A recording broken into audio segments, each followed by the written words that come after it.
Hi, 7th grade Trailblazers. We're going to talk this week about heat and thermal energy and all kinds of fun stuff before we get to our exams, which are coming up in just a couple of weeks.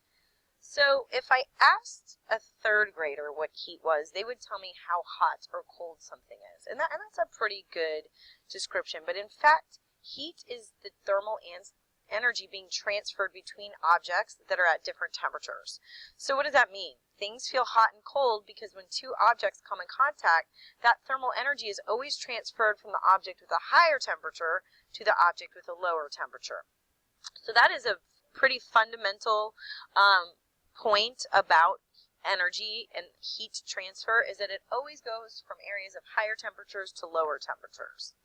So a doctor's stethoscope feels cold because the energy is transferred quickly. Energy is transferred from your back, which is about 37 degrees Celsius, to the stethoscope, which is usually 20 degrees Celsius. Now, when I keep saying thermal energy, what is that? That's the total kinetic energy. And we know kinetic means movement. So thermal energy is all of the total movement. We know that kinetic energy is the energy of movement. So thermal energy is actually all of that total energy of movement that make up a substance. So the movement of the particles, of the atoms, is what we are going to measure when we take a temperature, which is pretty cool. So something that has a very high temperature has more thermal energy than something that has a lower temperature. And it also depends how much of a substance there is. The more particles there are in a substance at a given temperature, the greater the thermal energy of the substance is.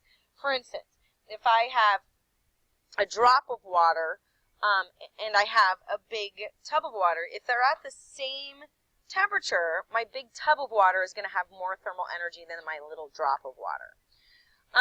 So temperature is a measure of the average kinetic energy, which I think is so cool. When you're taking the temperature of something, you are actually measuring how fast the particles are moving. And in America, we use Fahrenheit, which we're pretty much the only country that uses Fahrenheit. Most other countries use Celsius.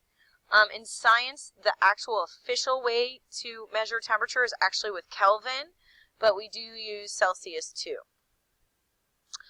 Like I said earlier, if we have this huge pot of soup in this little bowl, there's more thermal energy in the bowl than there is in the little mug.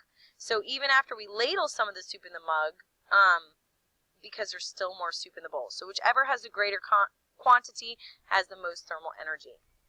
To reach the same temperature, and so like I said, when heat flows, it always goes from the warmer object to the cooler object.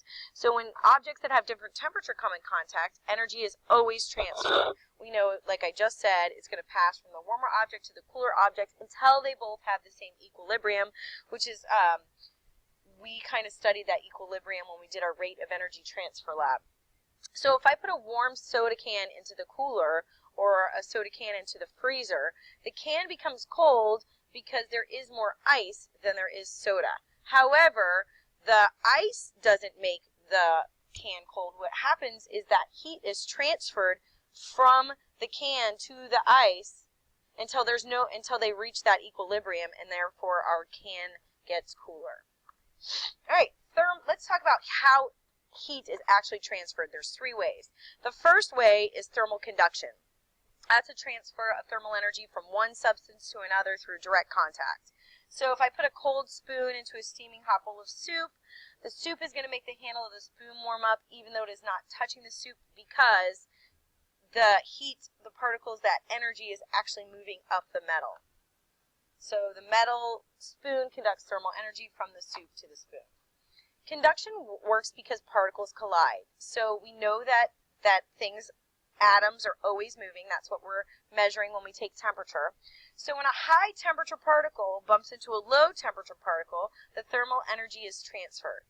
The higher kinetic energy of the higher temperature particle is transferred to the lower temperature particle. This transfer makes some particles slow down and others speed up until all particles have the same average kinetic energy. As a result, they all have the same temperature. So conduction, we have to know that conduction is the direct transfer. Substances that conduct thermal energy very well are called thermal conductors. So most metals are good conductors. So when we cook, we use metal for the most part. Substances that do not conduct thermal energy very well are called insulators. Things like wood or rubber, those are all thermal insulators. And we also use those when we cook because they help us, they block that heat transfer. So a conductor is something like the metal spoon. The insulators would be the wooden bowl. Another way that heat is transferred is called convection. And this is the transfer of thermal energy by the movement of liquid or gas. So this happens in our atmosphere. That's how energy from the sun is transferred as weather. And it's also how when we boil something or we cook something, that's a good example of convection. So the water at the bottom of the pot moves in a circular motion, bringing the warm water to the top and pushing the cool water to the bottom. And so then when that cooler water gets warm, it goes to the top, and we get this nice circular motion. Excuse me. So convection, this movement shows convection, that circular motion. All right, the last way that heat is transferred is called radiation, and this is the transfer of energy by electromagnetic waves. It can involve transfer between particles or energy transfer across empty space. And this is how heat energy from the sun reaches us here on Earth. So thankfully, radiation does not need a medium through which to travel, or we would never get that nice, warm heat energy from the sun. So if we think about space heaters, and hopefully you guys don't have these because they're really prone to catching on fire, but if these were really big when I was a kid. These space heaters warm a room by radiating visible light and infrared waves. Visible light's not going to make us warmer, but that infrared waves will. This is how the Earth's atmosphere traps the sun's heat energy, and therefore keeping Earth warm. So it's pretty cool. We have these gases, such as water vapor, carbon dioxide, and methane, which are going to trap energy very well. However, if we get too many greenhouse gases in our atmosphere, we're going to trap too much energy and make Earth too warm. And that's why we really watch how much stuff we put into the atmosphere. And this shows a good example of the greenhouse effect. See the greenhouse gases here.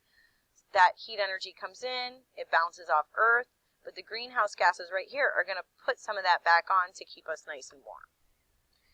Thermal conductivity just means the rate, how fast. Different objects have different thermal conductivity. Hopefully you found that when you did your energy transfer lab.